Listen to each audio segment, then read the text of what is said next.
Mesdames et messieurs, bonjour, soyez les bienvenus pour cette nouvelle édition de notre journal de 15 heures, au sommaire de l'actualité. À la une dans l'actualité nationale, une réunion de crise sur le suivi des activités de prévention et de sensibilisation.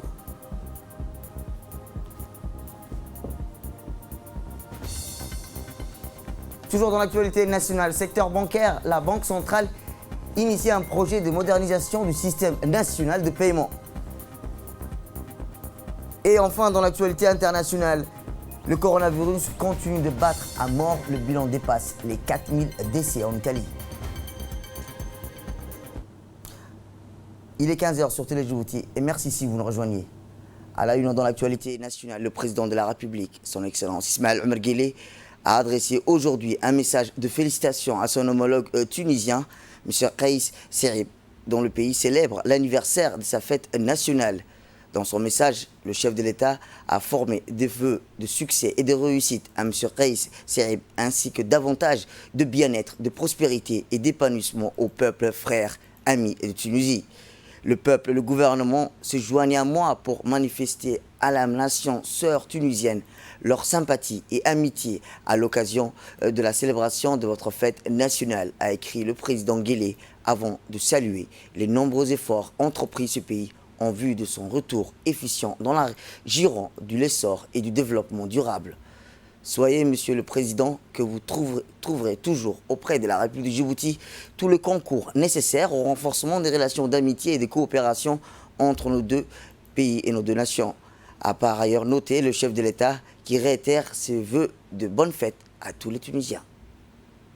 Retour à Djibouti où le Premier ministre, M. Abdelkader Kamel Mohamed, a présidé ce matin une réunion de crise sur le suivi des activités de prévention et de sensibilisation menées par le gouvernement afin de faire face à l'introduction et à la propagation du coronavirus.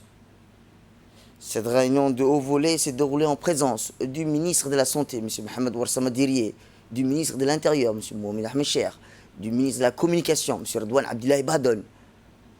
Notons également la participation du secrétaire général de la Santé, Dr Salah Benoïta Tourab, du représentant de l'OMS, Dr Ahmed Zouaitin, et des hauts cadres et des hauts responsables départements, ainsi que des représentants des corps constitués qui ont pris part à cet exercice de mise au point et d'évaluation. À cet effet, la discussion a porté sur plusieurs thématiques et activités concernant le renforcement des mesures et des préventions des différentes diffusions des messages à l'intention de la population. Le Premier ministre a appelé l'intensification et l'élargissement des mesures de préventif afin de parer à toute éventualité de transmission, notamment à travers la mise en œuvre des activités communautaires et des désinfections de bus, ainsi que des minibus qui débuteront dès aujourd'hui. Il a également été question de renforcement de la capacité d'appel au niveau du numéro vert, le 15-17, pour lequel les nombres des lignes et les personnels d'écoute ont été multipliés. Ces nouvelles décisions de renforcement des mesures préventives concernent également l'obligation de mettre en place des dispositifs de lavage des mains dans tous les lieux publics tels que les hôtels, les banques et les grandes surfaces de distribution. Eh bien, comme je le disais hier, le secrétaire général du ministre de la Santé a tenu un point de presse qui sera tenu chaque jour en fonction de l'évolution de la situation. Voici ses propos. C'est le point de presse quotidien du ministère de la Santé. Concernant les 3 personnes annoncées hier qui étaient en quarantaine, les résultats de tests et de dépistage de Covid-19 sont tous revenus négatifs. Par ailleurs, 32 personnes issues des derniers vols commerciaux en provenance de zones à haut risque ont été soumises à des tests de dépistage systématiques de Covid-19 et les résultats sont également négatifs. Bien qu'à l'heure actuelle, il n'y a pas toujours de cas confirmés de Covid-19 présents sur le territoire national, le ministère de la Santé préconise le renforcement des mesures de prévention. Se laver les mains au savon très régulièrement ou le désinfecter avec une solution hydroalcoolique. Tousser ou éternuer dans le coude du bras ou dans un mouchoir qu'il faut immédiatement jeter. respecter une distanciation sociale d'au moins 1 mètre, désinfecter les surfaces de contact régulièrement. Il est demandé à la population aussi de composer le numéro gratuit 1517 en cas de symptômes évocateurs de Covid-19 et pour toute autre information concernant cette maladie. Je vous remercie. Toujours dans le cadre de la préparation optimale pour la réponse face au coronavirus, rappelons que le ministère de la Santé a mis en place plusieurs équipes d'intervention mobile d'urgence qui ont pour rôle de transporter tout cas suspect de Covid-19 vers le lieu de quarantaine et de confinement. Ces équipes sont enfin prêtes et en alerte pour répondre efficacement en cas de suspicion de cas de coronavirus. Elles ont d'ores et déjà bénéficié de plusieurs modules de formation concernant les modules sécuritaires sans risque pour les transports des patients dans le cadre du plan national de riposte contre le coronavirus. Il s'agit donc d'une formation continue et complétée, notamment sur les mesures de protection individuelle qui sont primordiales dans l'exercice de leur mission, consistant à réduire l'exposition et les risques de propagation du virus Covid-19.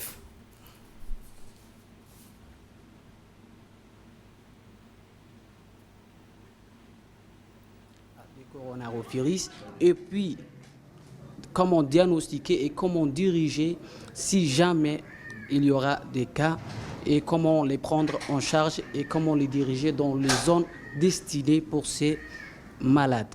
Et comment nous-mêmes, les personnels de la santé et surtout l'unité de SMIR qui vont transporter les cas suspects, comment se protéger et protéger aussi les autres, entre le patient et la population de Djibouti pour que ces virus-là ne se propagent pas.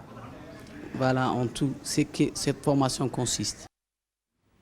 Sans transition, toujours dans le cadre des préparations à la riposte face au Covid-19, l'hôpital Chéreau a procédé à une réunion d'information avec l'ensemble du corps médical sur la détection clinique des cas suspectés de coronavirus. Cette réunion s'est déroulée en présence du directeur général de l'hôpital Chéreau, M. Moussa Ibrahim Sougué, de la directrice technique, Dr Timiro Aden Okiye. Rappelons-le, l'objectif de cette réunion consiste à vulgariser les protocoles de définition des cas de coronavirus ainsi que les conduites à tenir en cas de suspicion du Covid-19, mais aussi l'application des mesures de protection individuelle au niveau des salles de consultation et des salles d'entrée. Le Covid-19. Alors nous avons donc procédé à évaluer les dispositifs de contrôle qui ont été mis en place et nous avons évalué aussi sur le comment de la mise en place d'une riposte éventuelle devant un cas qui se présenterait dans la République de Djibouti. Direction Arta où le cyclisme, la 4e étape a été une réussite sur les hauteurs d'Arta sous l'égide du secrétariat d'État à la jeunesse et au sport. La Fédération djiboutienne du cyclisme a organisé la 4e étape du championnat du cyclisme sur les hauteurs d'Arta. Cette étape montagneuse, spectaculaire, a mis en lice 17 cyclistes dont un d'Arta. Le coup d'envoi de cet événement sportif a été donné par le premier préfet adjoint, M. Mohamed Fouzi Ahmed, aux côtés du président du conseil régional, El Mebouh, et la présidente de la fédération de cyclisme.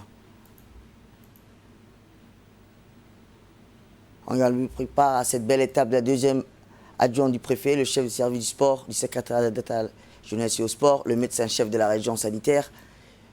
Les cyclistes ont sillonné la boucle du 14 km à travers une mosaïque de paysages. La classique d'Arta était la plus longue et la plus difficile, avec un aller de 7 km et une descente et un retour de 7 km de montée. Du cyclisme et du secrétariat d'État à la jeunesse et au sport. Plus d'une vingtaine de cyclistes ont participé sur les hauteurs d'Arta. Cette étape numéro 4, ça s'est bien passé. Nous remercions les organisateurs de cette 4e étape de ce championnat national de cyclisme à Arta. Et nous souhaitons pérenniser ce type d'activité sur les hauteurs d'Arta. À la même occasion, je remercie et je félicite les gagnants de cette 4e étape, ainsi que la fédération. Eh bien, suite aux nouvelles directives émanant du ministère de la Santé concernant les mesures de prévention contre le Covid-19, la population djiboutienne est d'ores et déjà mobilisée et applique ces mesures. Notre équipe de reportage a recueilli pour nous les impressions des uns et des autres, notamment au centre-ville. Ils sont tous dits prêts à appliquer ces différentes mesures qui leur permettront de ne pas contracter le virus Covid-19. Notre équipe a ainsi recueilli les nantissements des citoyens lambda, sachant qu'aucun cas de coronavirus n'a été détecté à ce jour sur le territoire national.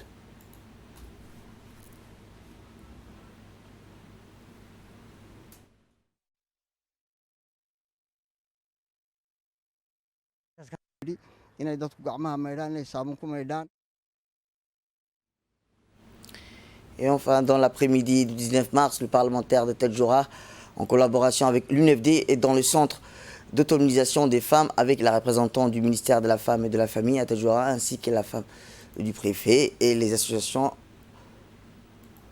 et représentants de l'antenne de l'UNFD à Tadjoura. Députés a ouvert la séance en remerciant les invités et leur expliquant l'objectif de ces rencontres, qui c'est une sensibilisation en pratique de lavage des mains par plusieurs personnes pour lutter contre la pandémie du Covid-19 qui a sévi le monde entier ainsi que sur nos territoires.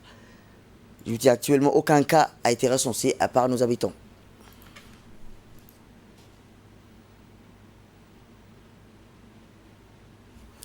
Je vous le dis dans le titre, la Banque centrale aux différents participants, à savoir les institutions financières, les agences gouvernementales et les établissements de monnaie électronique, et la mise en œuvre d'un tel réseau interbancaire a ouvert un atelier. L'objectif de cet atelier était le suivant: assurer un dénouement des transactions rapides, accessibles, accélérer la transition vers les instruments de paiement électronique et réduire l'utilisation systématique des chèques, promouvoir l'efficacité de la commodité et encourager la confiance des utilisateurs individuels et institutionnels dans le système national de paiement.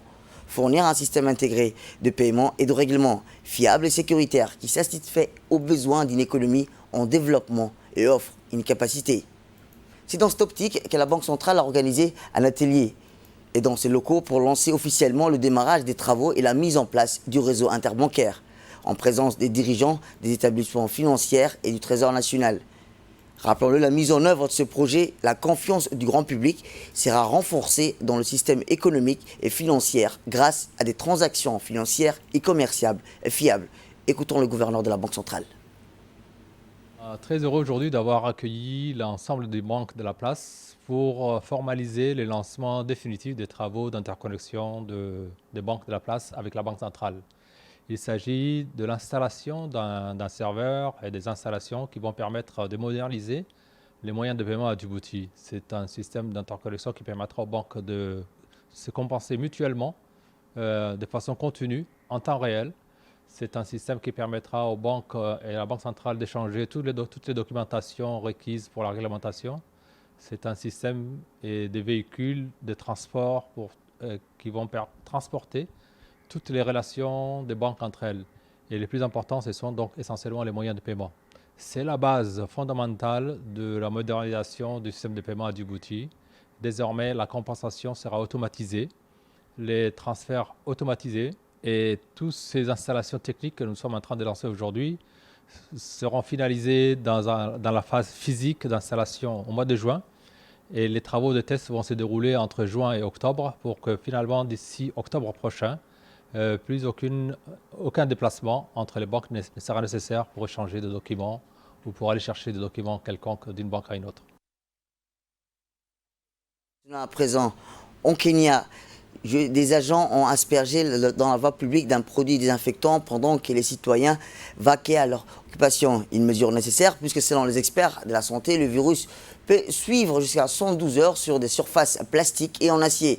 Mais une telle durée de survie ne signifie pas nécessairement que le Covid-19 conserve la même capacité de se propager que de lors de contacts directs entre personnes. Actuellement, l'activité que nous menons, a-t-il dit la personne, nous pulvérisons en utilisant des produits chimiques là où les gens se rassemblent habituellement. Et nous allons également nous occuper de l'assainissement de la population car nous voulons mettre fin à la panique qui règne au sein de la population. C'est tout pour cette édition. Merci à vous de nous avoir suivis. Restez avec nous pour la suite de nos programmes télévisés.